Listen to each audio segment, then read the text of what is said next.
고린도전서 4장 8절 말씀 찾으셨나요? 찾으셨 소리 함께 한 목소리로 읽도록 하겠습니다. 시작. 너희가 이미 배부르며 이미 풍성하며 우리 없이도 왕이 되었도다. 우리가 너희와 함께 왕 노릇하기 위하여 참으로 너희가 왕이 되기를 원하노라. 아멘. 가끔가다 카페 있으면요, 어떤 나이 지긋한 어떤 할머니 분들이 카페에 오셔서 물어보세요. 문을 열고 들어오셔서 그 카페 앞에 있는 커피 찌꺼기 가져가도 돼요? 그러면 저는 이야기하죠. 네, 가져가셔도 됩니다. 감사합니다라고 저는 인사를. 왜냐하면 저는 여기서는 필요 없는 쓰레기거든요. 그런데 그분들이 가져가면은 농사 짓는 분들은 거름으로도 쓰고 뭐 냉장고 안이나 신발장 안에 놓으면은 그게 탈취 효과도 있고 너무나도 좋게 또 사용하시는 분들이 너무나도 많이 있더라고요. 오늘 제목과 같이 찌꺼기 같을지라도 우리는 그 찌꺼기 같을지라도 찌꺼기 같은 우리의 삶 속에서 나는 그 필요로 남을 수 있는 찌꺼기가 될 수 있는 우리가 되기를 소망합니다. 아무튼 쓰레기 같은 인생과 찌꺼기 같은 인생, 두 인생을 비교해 본다면 다른 인생이라는 것을 단어에서 확연히 우리가 알 수 있어요. 쓰레기 같은 인생을 말할 때는 더럽고 추악한 인생을 말할 때 그렇게 쓰레기 같은 인생이라고 이름 붙일 수 있을 것이고, 찌꺼기 같은 인생은 환영받지 못하는 곳에서 왕따같이 어떻게 보면 사람들이 기피하는 왕따 같은 인생을 이야기할 수 있을 거예요. 소외된 사람들의 인생, 아주 작은 무리들의 인생, 그 사람들이 바라보지 않고 왕따 같은 인생의 길을, 그거를 우리는 어쩌면 찌꺼기 같은 인생이다라고 여길 수도 있다는 것입니다. 세상 모두가 찌꺼기라고 손가락질하고 이야기하고 무시한다 할지라도 그것이 마땅히 내가 해야만 하는 인생이라면 어떨까요? 우리 13절 말씀 함께 읽어볼까요? 13절 말씀 함께 봅니다. 시작. 비방을 받은 즉 권면하니 우리가 지금까지 세상의 더러운 것과 만물의 찌꺼기같이 되었도다. 아멘. 고린도 교회는요, 어떤 곳이냐면요, 무역이 굉장히 활발했던 곳입니다. 외부에 있는 문물들을 막 들여왔던 그런 곳이에요. 거리낌 없이 막 들어왔던 곳이에요. 이게 나쁜가요? 좋은가요? 나쁘기도 하고 어떻게 보면 좋기도 합니다. 아무튼 고린도 교회는 그렇게 무역의 활성화로 부를 누렸습니다. 반면에 그 부의 눈이 멀어 또한 그 외부의 문물로 들어오는 유혹과 거짓 종교들로 타락하고 또 타락하고 아주 추악한 신앙생활이 남아 있었습니다. 그러면서 오늘 본문으로 일침을 가격하고 있습니다. 우리 4장 8절 말씀 다시 한번 오늘 본문 읽어볼게요. 시작. 너희가 이미 배부르며 이미 풍성하며 우리 없이도 왕이 되었도다. 우리가 너희와 함께 왕노릇하기 위하여 참으로 너희가 왕이 되기를 원하노라. 뭐가 되기를 원하노라? 왕이 되기를 원하노라. 너희는 지금 스스로 왕이 되기를 원하고 있구나. 너네 이제 배가 부르니 하나님이고 뭐고 없구만. 이제 너가 왕이 되고 너가 왕노릇하면서 그렇게 사는 게 만족이고 최고라고 생각하고 있어. 이 어리석은 놈들아. 그렇게 이야기하고 있는 거예요. 이 구절에서 보면 지금 지적하고 있는 것은 스스로 왕이 되려 한다는 것입니다. 스스로 왕이 되려 한다. 너희 중심이 무너졌구나라고 이야기를 하고 있는 것입니다. 문물을 받아들이는 것이 잘못된 것이 아니라 그것을 통해 너희의 중심이 무너졌구나.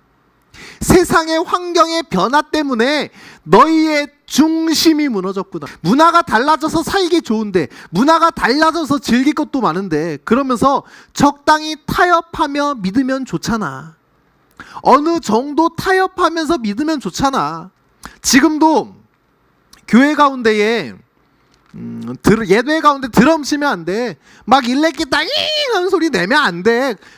그거는 인간의 쾌락과 흥을 돋구는 위한 그런 악기니까 안 돼. 틀린 말이에요? 맞을 수도 있고 틀릴 수도 있는 거예요. 그것이 진정 인간의 흥을 돋구고 쾌락만을 위한 것이라면 안 되는 거죠. 하지만 그 가진 달란트를 통하여서 한 가지라도 들고 나와 하나님의 영광을 위해 그 중심에 예수를 품고 나아가는, 그것을 통하여서 더욱더 예수께 집중할 수 있는 어떠한 도구가 될 수 있다면 그 무엇이라도 좋은 것이겠지요. 중요한 것은 그 안에 예수가 있는가? 그 안에 그 중심에 무엇이 있는가? 그 알맹이에 무엇이 있는가라는 것입니다. 마찬가지입니다. 고린도 지역이 외부 문물을 받아들이던 아니던 그것은 크게 상관없습니다. 그들의 신앙, 그들의 예배가 진정한 예배를, 진정한 신앙인으로서의 삶을 살아가냐, 그렇지 아니하냐, 그것이 문제라는 것입니다. 바울은 어떤 고백을 하고 있을까요? 우리 12절 13절 말씀 함께 볼까요? 또 수고하여 친히 손으로 일을 하며 모욕을 당한즉 축복하고 박해를 한즉 참고 비방을 받은즉 권면하니 우리가 지금까지 세상의 더러운 것과 만물의 찌꺼기 같이 되었도다. 아멘. 사나 죽으나 난 주의 것, 수고하고 선한 일을 하여도 모욕을 받아도 난 주의 것, 박해를 받고 무시를 받아도 난 주의 것, 비방을 받아도 난 주의 것, 세상의 더러운 것과 세상의 모든 만물에서 찌꺼기 같은 인생을 살아가도 나는 주의 것, 나는 주님의 것입니다. 나는 주님의 것입니다. 주님의 일을 위해 살겠다고 결심하지만 세상에서 억울한 일이 생기고 세상에서 가치 있는 일에서 밀려나고 손해를 보고 손가락질을 받는 자리에 그렇게 내가 있는 것이 참으로 어렵습니다. 그래서 세상에서 대박나기 위해, 세상에서 내 이름을 높이기 위해, 세상에서 내 자리를 지키기 위해 더 세상으로 들어가고 더 나를 위해 살아가고 더 나의 행복과 만족과 쾌락과 인정을 받기 위한 삶을 우리가 살아가고 있습니다. 물론 고린도 지역이 문물을 받아들였던 것처럼 이것이 틀린 것은 아닙니다. 내 쾌락과 즐거움이 있는 것, 나의 자리를 챙기고 부를 위해 살아가는 것은 오답의 인생을 살아가는 것이 결코 아닙니다. 돈 벌 수 있으면 좋고 대박 날 수 있으면 낫고요. 하지만 우리는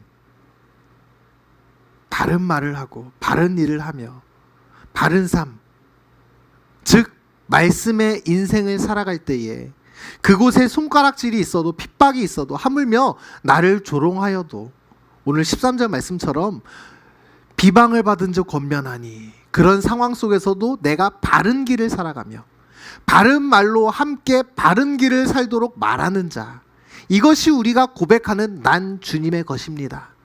고백하는 삶이지 않겠습니까? 이것을 삶으로 고백하며 살아가는 삶이지 않겠습니까? 참 부끄럽죠.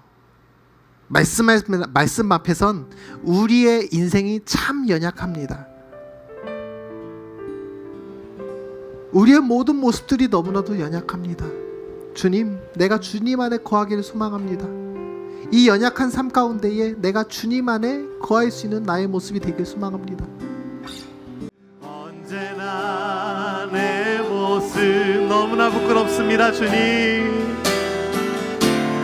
너무나 부끄러워. 세상의 많은 탐욕 때문에, 세상의 모든 시선 때문에 내가 말씀으로 살아가고자 다짐하고 내가 그렇게 결심하고 나아가지만 그러한 찌꺼기 같은 인생으로 보여질까봐, 쓰레기 같은 인생으로 보여질까봐 세상에서 손가락질 받는 것이 두려워 내가 그 말씀대로 살지 못하고 오히려 세상에 더욱더 빠져 살아왔던 나의 모습을 내가 회개하고 주님께 나아갑니다. 주님, 기도로 나아가오니 죽은 나의 영을 깨워 정말 주님 안에 나를 세워 온전히 주를 바라볼 수 있는 나의 모습이 되게 하여 주시옵소서. 온전히 주님을 바라볼 수 있는 나의 모습이 될 수 있도록 주님께서 함께 하여 주시옵소서. 이 시간 주님을 찬양합니다. 주님 내 안에, 주님께서 내 안에 거하여 주시옵소서.